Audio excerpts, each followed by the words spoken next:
मैं प्रांशी राठौर और आप देख रहे हैं नेक्स्ट 9 न्यूज। जैसा कि आप जानते ही हैं कि महाराष्ट्र की सियासत किस तरीके से अब और भी तेज होती हुई दिखाई दे रही है।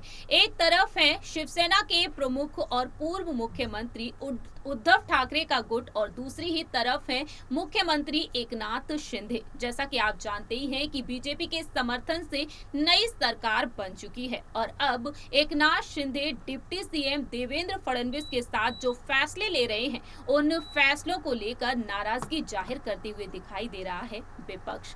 जी हां, आपको बता दें कि हाल ही में शिवसेना के सांसद संजय राउत को ईडी ने अपनी हिरासत में लिया और अब संजय राउत मनी लॉन्ड्रिंग के मामले में बुरी तरह से फंसे हुए हैं।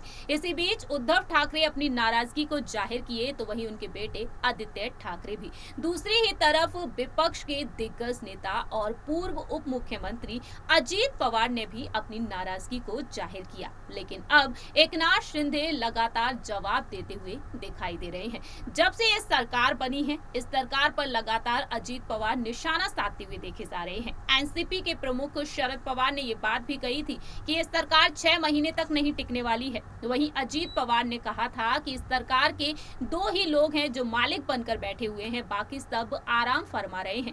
आखिरकार मंत्रिमंडल के विस्तार में इतनी देरी क्यों हो रही है? लेकिन हाल ही में शिंदे गुट के जो प्रवक्ता हैं दीपक केसरकर, उन्होंने कह दिया है कि जल्द ही मंत्रिमंडल के विस्तार पर ऐलान कर दिया जाएगा। लेकिन अब देखा जाए तो एकनाथ शिंदे ने अपनी बात रखी है। संजय राउत की गिरफ्तारी पर देवेंद्र फडणवीस और एकनाथ शिंदे ने अपनी बात रखी है। देवेंद्र फडणवीस ने कहा कि ईडी अपना काम कर रही है और जल्द ही तमाम फैसले भी सामने आ जाएंगे। वहीं एकनाथ शिंदे कहते हैं कि रोज सुबह 8 बजे बजने वाला लाउड स्पीकर अब बंद हो चुका है। ऐसे में देखा जाए तो अब अजीत पवार के सवालों का भी वह जवाब देते हुए दिखाई दिए हैं।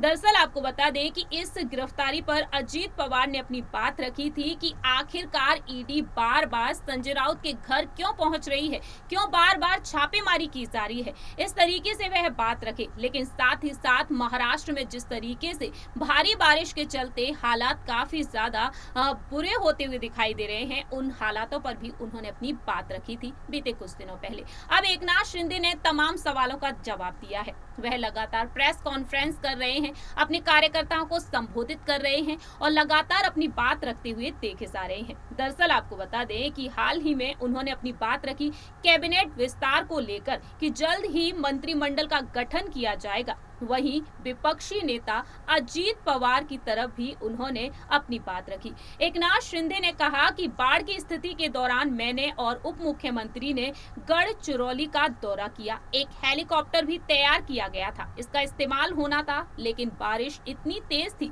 कि हेलीकॉप्टर नहीं जा सका। हालांकि हमने बाढ़ की स्थिति की समीक्षा भी की है। एकनाथ शिंदे ने बताया कि उन्होंने सड़क पर जाकर स्थिति का जायजा भी लिया है। वहीं वह कहते हैं कि राज्य सरकार के कार्यों की जानकारी देते हुए कि सरकार ठीक से चल रही है या फिर नहीं। ऐसे में उन्होंने विपक्ष से भी सवाल पूछ लिया। उनका कहना है कि विपक्ष ने ये पूछा जिसने किसानों को 50,000 रुपए देने की योजना दी थी, हमने इसे लागू कर दिया है। और उन्होंने कहा है कि पेट्रोल और डीजल की कीमतों में भी कमी की गई है। केंद्र सरकार की योजनाओं में देरी हुई है या नहीं, इसकी समीक्षा भी की गई है। केंद्र सरकार से संबंधित परियोजनाओं और अन्य प्रश्नों की सूची तैयार करने के लिए निर्देश दे दिए गए हैं। केंद्र सरकार की योजनाओं से राज्य को लाभ मिलना चाहिए, इसलिए इन योजनाओं की समीक्षा भी की गई है। इस तरीके से एकनाथ शिंदे ने अजीत पवार के सवालों का जवाब दे दिया है। आपको बता दें, अजीत पवार की तरफ से बाढ़ जैसे संकट में असंवेदनशील होने के आरोप जो लगे थे, उनका जवाब अब एकनाथ शिंदे ने दे दिया है। ये तो वक्त के साथ ही पता चलेगा कि अब अजीत पवार क्या कुछ कहते हुए नजर आते हैं। फिलहाल देखा जाए, संजय राउत जिस तरीके से मनी लॉन्ड्रिंग के मामले में फंस चुके हैं, उस पर सुप्रिया सुले ने अपनी बात रखी कि वह संसद तक जाएंगी इस मुद्दे को लेकर।